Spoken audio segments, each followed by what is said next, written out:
안녕하세요 여러분, 도쿄뮤직입니다. 2013년 1월에 들어서 이렇게 하락을 했다가 2월달에 상승을 하고 3월 초부터 꾸준히 이렇게 하락을 이어온 달러 인덱스는 횡보를 했다가 굉장히 큰 다이먼드 리버설 패턴을 만든 뒤에 이렇게 반대로 뚫고 올라간 듯한 모습을 보여주고 있습니다. 제가 달러를 유심히 보는 이유 중 하나는 S&P 500의 최근 움직임은 기업 자체의 펀더멘털이 좋아져서가 아니라 그저 달러의 흐름과 반대되는 모습 그 이상 그 이하도 아니었기 때문입니다. 그리고 실제로 S&P 500의 차트를 이렇게 보시면은 달러와 반대 방향의 다이먼드 리버설 패턴의 형태를 크게 그리고 있는 상태로 달러가 꾸준히 상승을 함에 따라서 S&P 500은 결국 이렇게 반대 방향을 그리게 될 겁니다. 사실 잘 생각해보면 전혀 이상할 것도 없습니다. S&P 500의 상승을 주도한 기업들은 빅테크이며 빅테크는 전 세계로 사업을 하고 있는 만큼 달러의 약세는 반대로 환율로 인한 실적 증가를 의미하고요. 반대로 달러의 강세는 환율로 인한 실적 하락을 의미하는 것이죠. 그렇기 때문에 여기 달러가 이렇게 상승을 하면은 S&P 500은 하락을 하고요. 달러가 하락을 하면은 S&P 500은 상승을 하고 또 하락을 하면 S&P 500은 상승을 이어나가고요.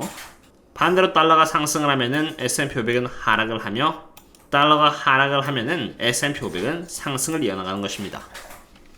반대로 말하는 거 아니냐는 댓글이 있어서 제가 말씀드리지만 참고로 주가가 오르기 때문에 달러가 하락하는 건 아닙니다. 아까도 말씀드렸듯이 환율 상승과 하락은 실제로 기업의 실적에 있어서 영향을 주는 요소이기 때문에 주가가 오르기 때문에 달러가 약해진다고 생각하는 것은 한참 잘못된 것입니다. 그럼 어떠한 이유에서 달러는 오르고 있는지를 알아봐야 하는데요. 달러라는 게 기준이다 보니까 다른 국가들의 금리 정책에 따라서 영향을 쉽게 받습니다. 쉽게 말해서 최근에 연준이 25bps라는 폭으로 금리를 올리면서 그래도 달러에 힘을 쥐어주고 있지만 유럽에서 50bps와 같이 더욱 강하게 금리를 올리면서 상대적으로 유로화가 더 비싸지면서 달러가 상대적으로 약세 쪽으로 영향을 받는 것처럼 말이죠. 처음엔 연준이 금리를 가파르게 올리면서 달러의 강세를 리드하였고 뒤늦게 다른 나라들이 금리를 따라 올리기 시작하면서 강해졌던 달러가 밸런스를 찾는 그런 메커니즘입니다. 그러나 달러는 다시 상승하려고 하는 움직임을 보이고 있는데요. 여러가지 이유가 있을 수 있겠습니다만 한때 강하게 금리 올렸던 다른 나라들도 이제는 자국의 반응을 보기 위해서 금리 인상에 있어서 스피드를 조절하는 것일 수도 있고 인플레이션에 대한 부분이 의외로 강세를 계속 보여줌에 따라서 달러가 먼저 반응한 것일 수도 있습니다. 멤버십 분들 상으로 텔레그램에 꾸준히 공유드리고 있는 데이터로 6월달 기준의 금리 인상률은 13.2%로 다시 반등을 한 모양입니다. 6월 금리 인상률만을 기준으로 이렇게 보면요. 지금 13.1을 갱신했다는 것을 볼 수 있고요. 헤드라인 CPI가 5.0% 대비해서 4.9%로 떨어지면서 금리 인상률은 이렇게 좀 떨어지는 모습을 보여주었습니다만 콜 CPI 입장에서 봤을 때는 인플레이션이 여전히 강하다는 것은 변함이 없고 그러한 상태에서 기대 인플레이션이 여전히 굉장히 높게 나오면서 금리 인상률은 다시 반등을 한 것이죠. 그리고 그 기대 인플레이션은 3.2%로 최근 들어서 굉장히 높은 수치가 나왔습니다. 물론 이게 프릴리미너리 수치인지라 리바이스 다운 될 수도 있습니다만 연준의장 파월이 한때 75bps를 올렸던 데가 바로 여기 3.1%의 때였습니다.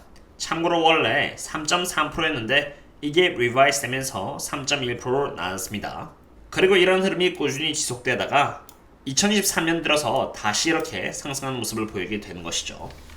이러한 상태에서 연준의장 파월은 다음 주 금요일 19일 날 디스커션을 앞두고 있습니다. 주제는 이전 연준의장이었던 벤 버냉키와의 컨버세이션인데 굉장히 중요한 대화들이 많이 오갈 것으로 생각이 됩니다. 그런 만큼 이전 FOMC 회의와 같이 이번에도 실시간 통번역을 해서 또 서포트를 하도록 하겠습니다.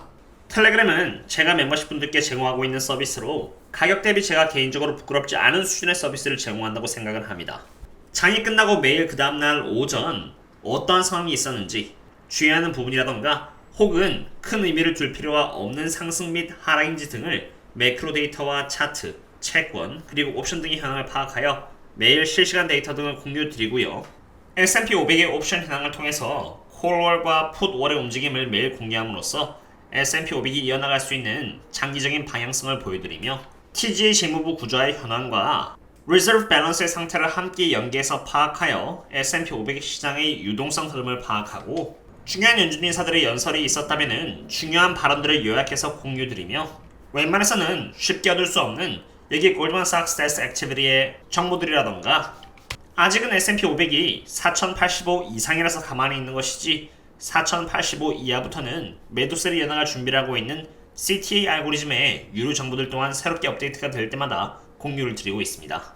빅스 또한 Implied Volatility라던가 Realized Volatility, VVIX, Market CDX Index, VIX 3-month VIX Spread 등의 관점으로 다양하게 분석을 해서 시장에 존재하는 리스크를 가늠하고요. Zero DT 옵션 단타쟁이들의 흐름을 분석하고 그 이외에도 많지만 쇼피파이와 같이 단타 트레이딩 하시는 분들을 위해서 옵션 전략이 연계된 개별 기업 분석 또한 공유를 드리면서 개별 기업에 대한 분석은 텔레그램에서만 진행을 하고 있습니다.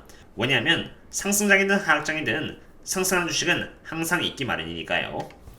그리고 그 외에 스스로 공부하실 수 있도록 알아두면 좋은 자료들 또한 이렇게 공유를 드리고 있는데요. 이렇게 저희들과 함께 공부를 하시면서 안전하게 좋은 기업을 대상으로 장기 투자를 인하고 싶다면 여기 이 링크라던가 혹은 가입 버튼을 누르신 뒤 여기 커뮤니티 탭을 누르시고 아래에 있는 멤버십 전용거를 찾으시면은 링크가 있으니 그 링크를 통해서 텔레그램에 들어오시면 되겠습니다.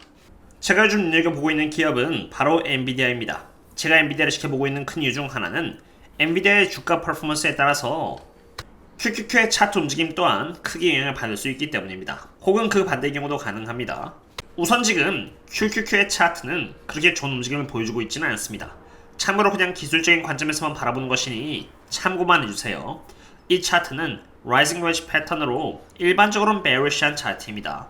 물론 이 트렌드를 뚫어주면은 Rising Wedge 패턴이 무너지면서 $335 이상까지도 갈 수 있겠지만 QQQ의 선행지표라고도 할 수 있는 여기 비트코인이 먼저 이렇게 다이아몬드 리버설 패턴을 그리면서 하락하는 모습을 보여주고 있기 때문에 과연 QQQ가 이렇게 라이징 웨지 패턴을 뚫고 올라갈 수 있을지도 의문입니다. 게다가 QQQ에서 굉장히 큰 비중을 차지하고 있는 엔비디아 또한 이렇게 PE 멀티플이 77배로 굉장히 고평가를 받고 있습니다. 물론 AI라는 이슈가 있으나 사실 그러한 부분들은 이미 2024년, 25년, 26년 순이익 성장률에 전부 다 반영이 된 상태입니다.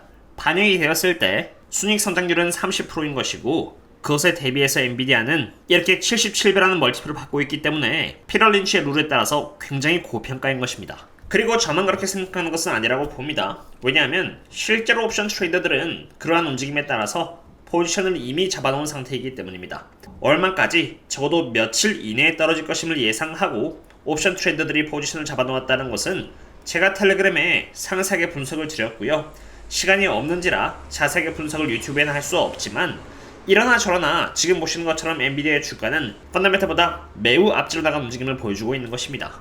지금 엔비디아는 77배를 보여주고 있습니다만 과거 엔비디아가 큰 폭락을 했을 때 멀티플이 바로 81배 그리고 64배쯤이었습니다. 그렇기 때문에 오늘날 가리키고 있는 77배의 멀티플 또한 전혀 적은 멀티플이 아닌 것입니다.